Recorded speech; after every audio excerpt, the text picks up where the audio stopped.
You've always been such a failure. That was my sister, dripping with sarcasm, even though it had been a while since we last met. We had agreed to meet at a cafe, an unusual invitation from my sister who never really liked me. As soon as our coffee arrived, she said that to me. I was taken aback by her sudden harsh words, but then I remembered, she was always like this. My sister, although a bit harsh-looking, was always the more attractive one, skillful in everything she did. In contrast, I was just average in looks and build. Growing up, people often didn't even realize we were sisters. I guess I've always been a nuisance to her. Whenever I made a small mistake, she'd seemingly kindly correct me, but always with a sense of superiority, uttering that phrase. After I got married, my sister and I grew distant, and it's been a while since I've been spoken to in such a manner.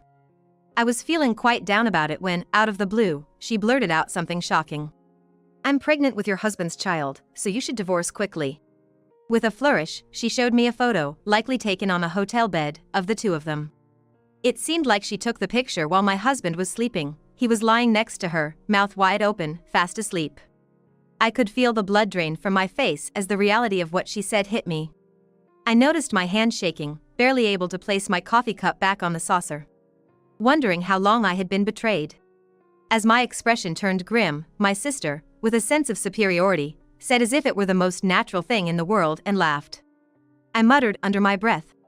"Who's really the failure here?" "My name is Emily, I'm 34 years old. I married my boss, who is 3 years older than me, a few years ago. Both my husband and I had wanted children for a long time, but after visiting a clinic 6 months ago, I found out that I had fertility issues. I had many consultations with the doctors and started fertility treatments, but to no avail. One day, I decided to talk to my husband about it. "Hey, the doctor wants you to get tested as well," I suggested timidly. He replied mockingly. "Why should I get tested when it's your fault we can't have a kid?" Despite my explanations that his cooperation was essential for the treatment, he flatly refused to get tested. There's only so much I could do alone, but he never accompanied me to the hospital. The leadership qualities he displayed as my boss were nothing but arrogance at home. Eventually, my husband stopped being supportive of me as I struggled with the fertility treatments. "You can't even have kids, at least get dinner ready when I come home. Can't you at least take out the trash? You can't even do the housework properly." He started saying things like this every chance he got. I was exhausted from the repeated tests and treatments, and he began treating me more like a housekeeper than his wife. I was on the verge of breaking down.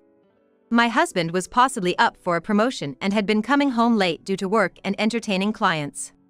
One day, I received a call from my sister. "Hey Emily, do you want to have coffee this Sunday?" I've never been fond of my sister. Whenever I made a mistake, she'd sarcastically say, "You're such a failure," while covering for me. Everyone around us praised her as a great sister, and it wasn't like she ever hurt me physically. But I couldn't stand her condescending attitude, as if she was always the superior one.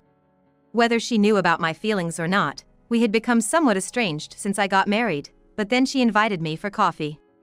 I was hesitant to meet her, but exhausted from the fertility treatments and my husband's attitude, I thought it might be a refreshing change. "It's been a while, how have you been?" I asked my sister, who had become more flashy than before, as I sipped the coffee I ordered. She was wearing a dress with a deeply plunging neckline and bright red lipstick. Considering she's 39, it might seem a bit too flashy, but it suited her striking features well.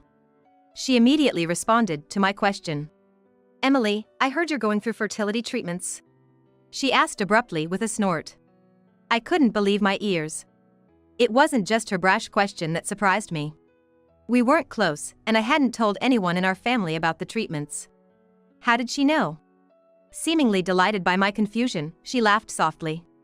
"A body that can't have children is like a defective product, isn't it? No wonder he prefers me." "What?" I took a moment to process her words, said with a sly grin and resting her cheek on her hand. "You still don't get it? You've always been such a failure. Right now, there's a baby in my belly. And the father, of course, is your dear husband."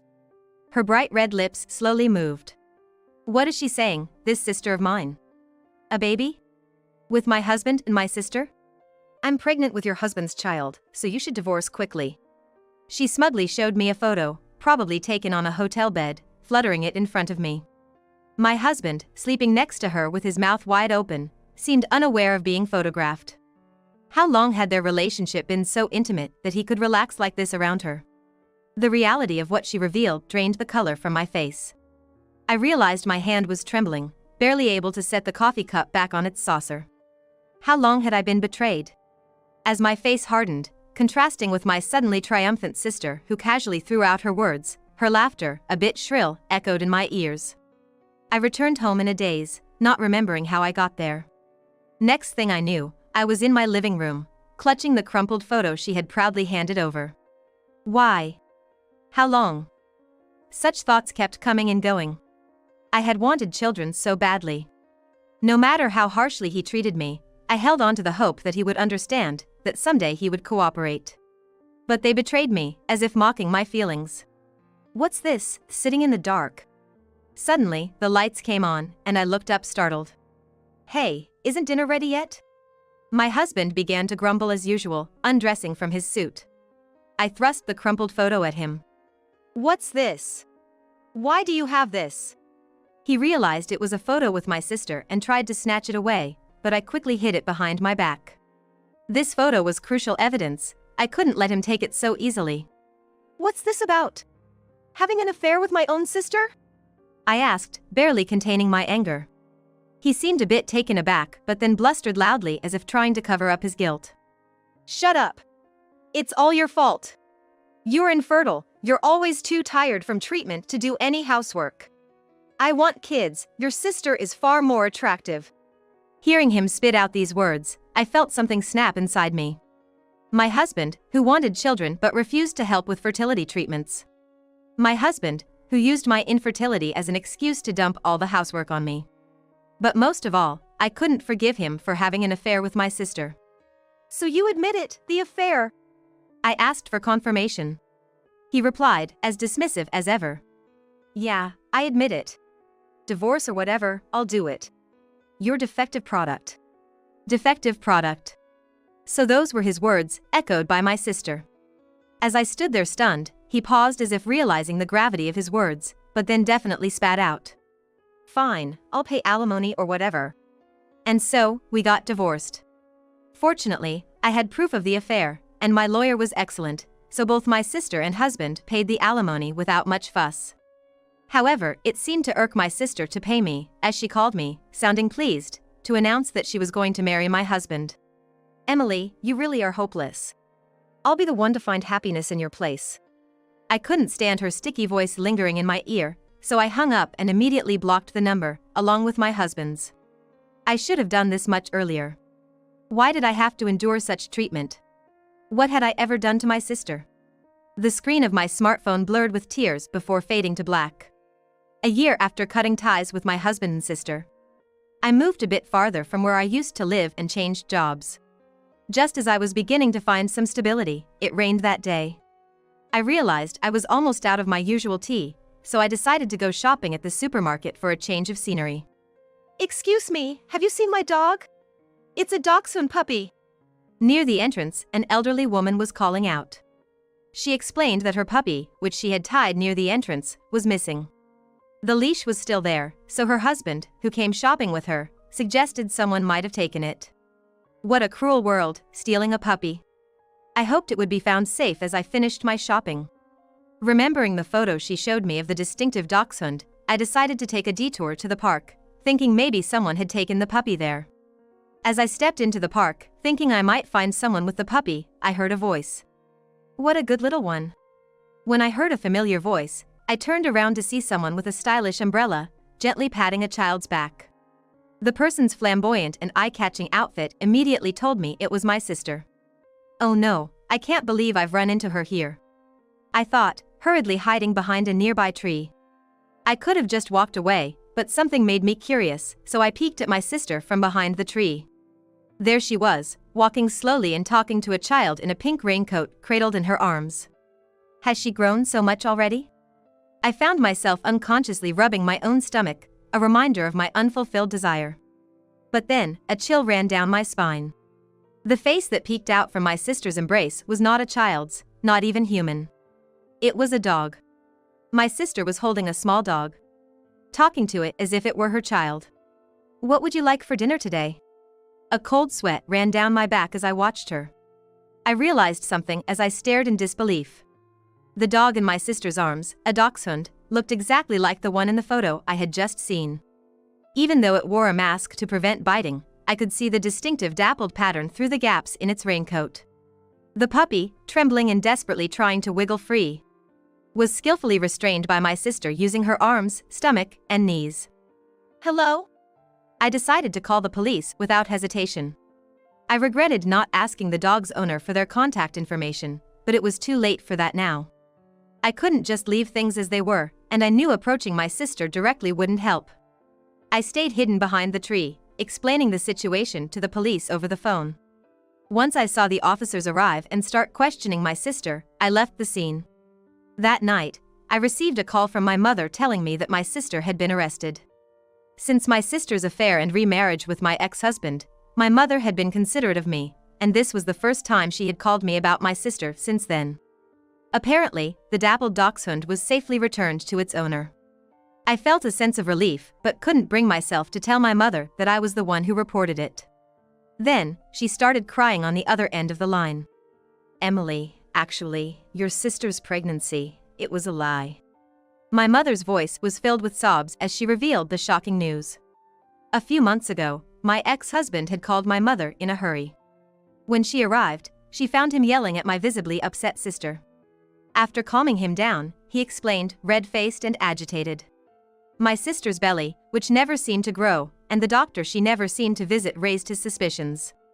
When he finally confronted her, she confessed that her pregnancy was a lie. "The ultrasound picture your sister gave me before the wedding was bought from an app." That might have been bearable. It would have been one thing if it were just a lie about being pregnant.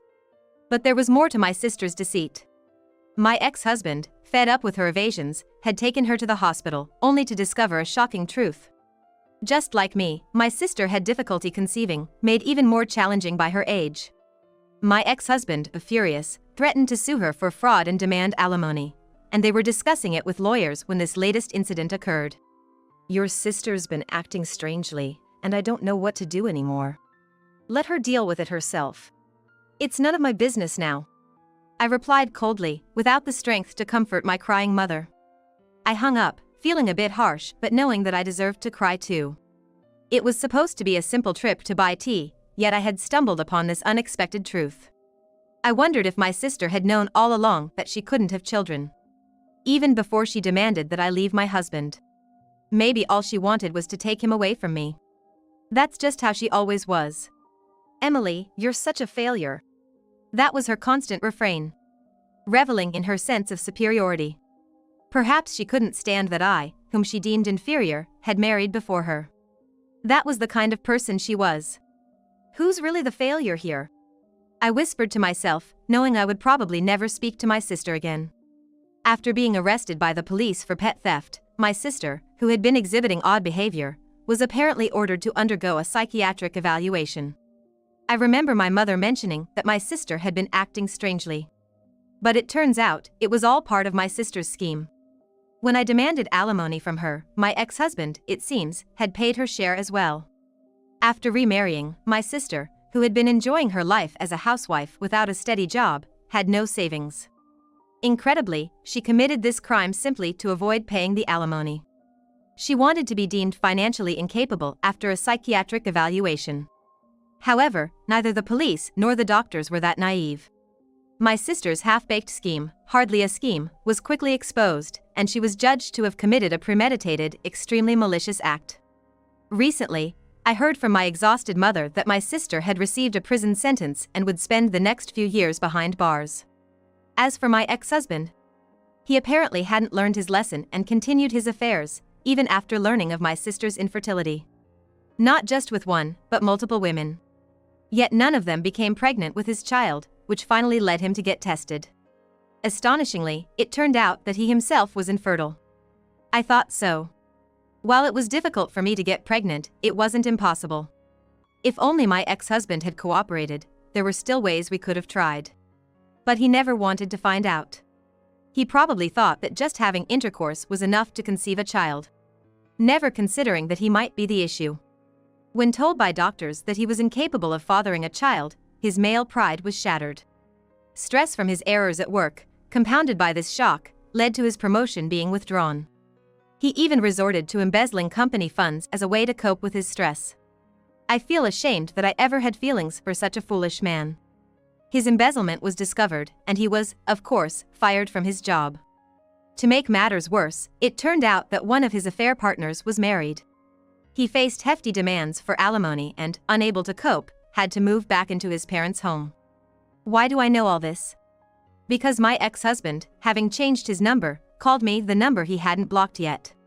Regretfully, I answered, and against my better judgment, I agreed to meet him one last time. That's how I learned all this. In front of me sat a man who bore no resemblance to the leader he once was. He wore a wrinkled shirt, his hair was thinning from stress, and he nervously laughed and talked non-stop. My parents, they're nagging me to show them a grandchild. I'm sure, with his pride, he hasn't even told his parents about his infertility. His parents were always persistent about wanting grandchildren, probably even more so since his marriage to my sister. He seemed more distressed than ever.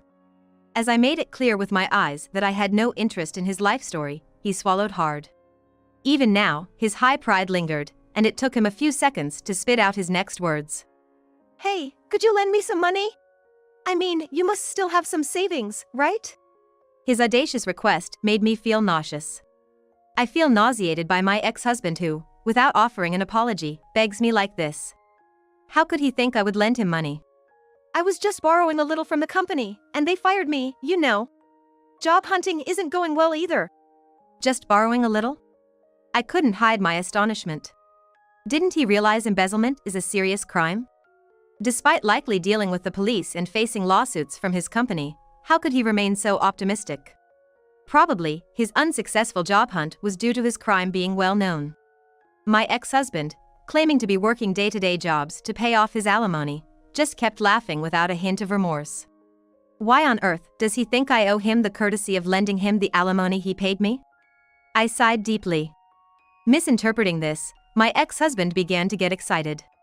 You're going to lend me the money. I knew I could count on you, Emily, he exclaimed. I firmly told him.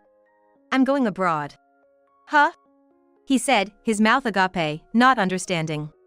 I'm planning to help impoverished children become self-sufficient. Ever since I realized I couldn't have children of my own, I had been slowly planning this. I always loved children. Every time I saw a child in town, I felt it. So I decided to help needy children somewhere in the world and thought about moving overseas. Despite my hesitation about language barriers, this man's presence pushed me to make the decision. I might even thank him for that. So no, I don't have a single penny to lend someone like you. I thought about booking my plane ticket as I turned to leave. Perhaps I had hoped, somewhere deep inside, that my ex-husband might apologize. That never happened. Wait, Emily! What do you mean by abroad? Wait for me. I only need a little money, please lend it to me. I heard his shouts behind me but ignored them. I don't have time to waste on such things in my life ahead.